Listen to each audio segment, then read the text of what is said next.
is just basically the base.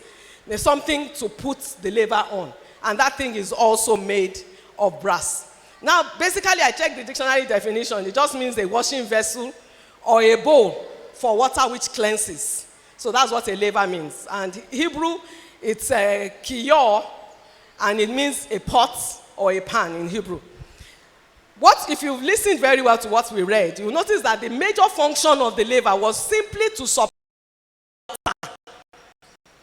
for the washing of the priests. That was all.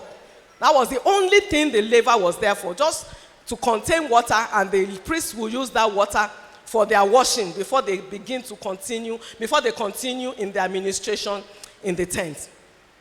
Okay, one other thing that is very interesting is that other pieces of furniture were used particularly in reference to God. Basically, every single one of them had a reference to God.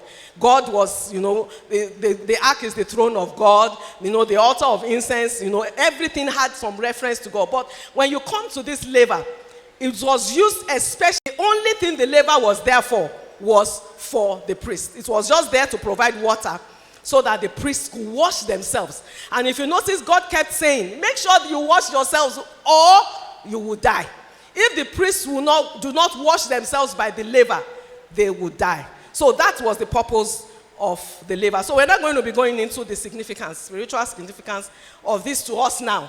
So how does that affect me as a Christian? How does that affect me as a believer? How does that affect me now as a king and a priest unto God? So the first thing I would say is that the laver was made of brass, which we read.